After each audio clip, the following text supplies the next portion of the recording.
સ્વાગત છે તમારું નીતાબેન કુકિંગમાં। આજે હું તમારી સાથે શેર કરવાની છું ફુલકા રોટી, જે આપણે 3 ટિપ્સ સાથે જોશું। હું તમને આ રોટલી કેમ બનાવવી તે બતાવીશ। તો ફ્રેન્ડ્સ, ફુલકા રોટી બનાવતા પહેલાં તમને મારી એક રિક્વેસ્ટ છે, જો તમને મારી રેસીપી સારી લાગતી હોય તો વિડીયોને લાઈક અને શેર કરજો, અને આવી જ નવી નવી રેસીપીના નોટિફિકેશન મળતા રહે તે માટે મારી ચેનલને સબસ્ક્રાઈબ કરજો। તો ચાલો બનાવીએ।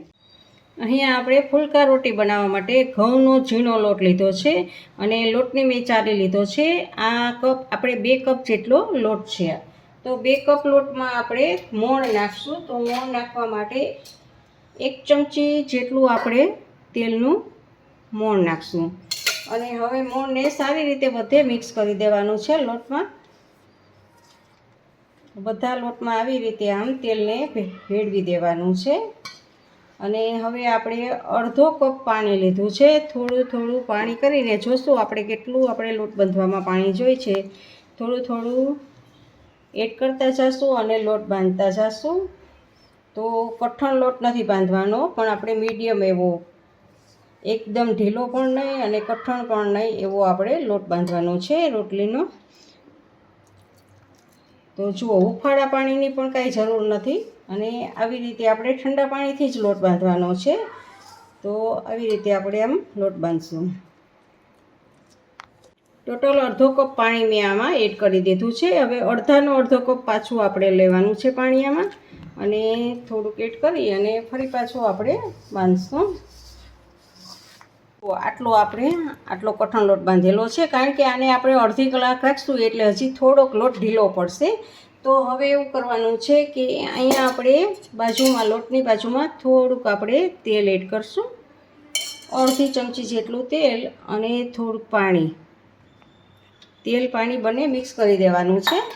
તો જુઓ, આવી રીતે આમ મિક્સ કરી દેશું, અને એમાં આપણે લોટને આવી રીતે આમ કસણવાનો છે। બધું તેલ પાણી આપણે લોટમાં લગાડી દેવાનું છે, અંદર બહાર બધે જ આવી રીતે લાગી જાય એવી રીતે આપણે આમ કરશું।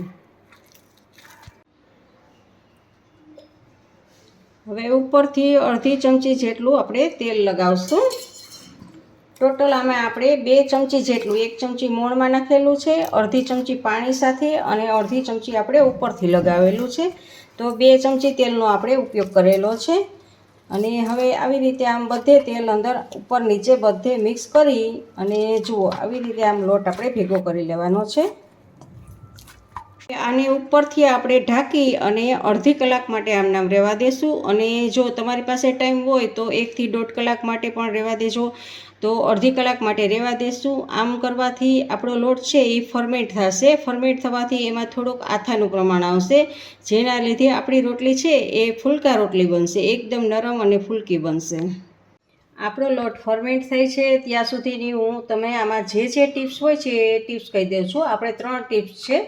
એક તો તમારો ઘઉં છે એ સારી ક્વોલિટીના હોવા જોઈએ, તો જ તમારી ફુલકા રોટી સરસ થશે। અને બીજી ટિપ્સ છે કે તમારો લોટ ચાળીને એકદમ ઝીણો હોવો જોઈએ, અને જો ઝીણો નહીં હોય તો પણ તમારી ફુલકા રોટી સરસ નહીં બને। અને ત્રીજી ટિપ્સ એ છે કે લોટ બાંધીને તમારે અડધો કલાક માટે ફર્મેન્ટ થવો ખૂબ જરૂરી છે। જો લોટ ફર્મેન્ટ થશે ને તો જ એમાં આથો આવશે, અને આથો આવશે ને તો જ તમારી રોટલી એકદમ માખણ જેવી સુવાળી થશે, અને સાથે સાથે ફુલકા પણ થશે। તો જુઓ, આપણે આ અત્યારે ફર્મેન્ટ કરવા મૂકેલો છે લોટને, અને હવે અડધી કલાક થઈ ગઈ છે। તો હવે આપણે સારી રીતે આને કસણી લેવાનો છે। જુઓ, થોડોક હતો એનાથી આપણે ઢીલો થઈ ગયો છે, તો હવે આને આપણે થોડોક કસણી લઈએ। જુઓ, આવી રીતે ભાર દઈ અને આમ કસણવાનો છે। બની શકે તો આવી રીતે આમ લાંબુ પણ કસણવાનું છે। આમ હાથને આવી રીતે આમ લાંબો લઈ જવાનો છે, જેથી એકદમ લોટ સુવાળો થઈ જશે અને એકદમ ફર્મેન્ટ થઈ અને આથો આવી જશે। આપણો લોટ એકદમ સુવાળો બની ગયો છે। તો હવે આમાંથી આપણે જેવડી રોટલી બનાવવાની હોય છે એવડા પહેલાં બધા જ ગોયણા બનાવી લઈએ, જાડી નહીં અને પાતળી નહીં એવી આપણે રોટલી બનાવવાની છે। તો જો આવી રીતે આપણે ગોળ પહેલાં બધા જ ગોયણા કરી લેશું। એક સરખા આપણે ગોળા બનાવશું, જેથી રોટલી પણ એક સરખી જ થાય. આપણે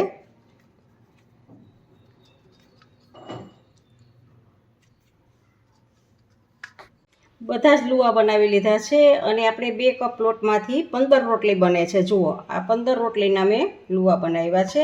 તો હવે આમાંથી આપણે રોટલી બનાવવાની છે, પણ એ માટે આપણે કોરો લોટ પણ લેવાનો છે અટામણ માટે. એક ગોયણું લઈ અને અટામણ, કોરા લોટનું અટામણ આપી અને આપણે એને વણવાની છે.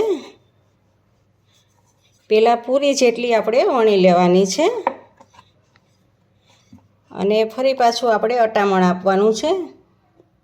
ઊંધી રોટલી કરી અને પછી આવી રીતે આમ કરી અને હવે આપણે વણશું. તો જુઓ, આપણી રોટલી વણાઈ ગઈ છે અને રોટલી હું તમને બતાવું, જાડી પણ નથી અને એકદમ પતલી પણ નથી. તો હવે આપણે રોટલી બનાવી લીધી છે. તો હવે આપણે ગેસ ઉપર લોઢી ગરમ મૂકશું અને લોઢી ગરમ થાય એટલે આપણે એમાં રોટલી શેકવાની છે. રોટલીની લોઢી ગરમ થઈ ગઈ છે. તો જુઓ, આ સાઈડને ઊંધી રાખવાની છે આપણે, આમ આવી રીતે આમ નાખવાની છે અને આવી રીતે રોટલીને આપણે શેકવા નાખશું. ઉપર આ બબલ્સ દેખાય છે, બબલ્સ દેખાય એટલે રોટલીને આવી રીતે આમ પલટાવી દેવાની છે. પેલું પડ છે એ કાચું પાકું જ તમારે પકવવાનું છે. જુઓ, થોડુંક બબલ્સ ઉપર દેખાય એટલે તરત જ પલટાવી લેવાનું છે. અને હવે નીચેથી જુઓ બબલ્સ દેખાય છે આ, તો આપણે રોટલીને આવી રીતે આમ ફેરવતું જવાનું છે. આને પ્રેસ કરવાનું નથી આપણે. રોટલીને ચીપિયાની મદદથી લઈ અને ગેસ ઉપર સીધી જ ઉલટી કરવાની છે આપણે આમ. અને જુઓ, એકદમ ફુલકા રોટી આપણી તૈયાર છે. જુઓ, એકદમ ફુલકા એટલે ફુલકા જ. જુઓ, તો આપણી આ ફુલકા રોટી તૈયાર છે. તો આવી રીતે બધી જ રોટલી બનાવી લેવાની છે અને રોટલી બની જાય એટલે તરત જ એની ઉપર ઘી લગાવી દેવાનું છે, જેથી તમારી રોટલી સુવાળી રહે, એકદમ માખણ જેવી સુવાળી. તો આવી રીતે ગરમ ગરમ રોટલીને જ આપણે ઘી લગાવી દઈશું. આવી જ રીતે આપણે બીજી રોટલી પણ બનાવી લઈએ.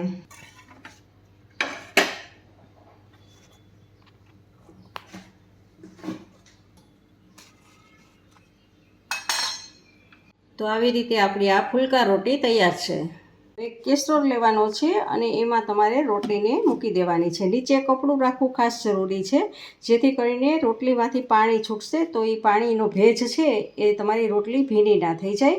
અને ઉપરથી પણ આવી રીતે એક તમારે કપડું છે એ પ્રેસ કરી દેવાનું છે અને ઢાંકણ ઢાંકી દેવાનું છે ને કેસરોલને બંધ કરશો તો આવી રીતે તમારી રોટલી હશે ને તો જ એકદમ માખણ જેવી કૂણી બનશે. તો જો આવી રીતે કેસરોલમાં ફિટ કરવી ખૂબ જરૂરી છે.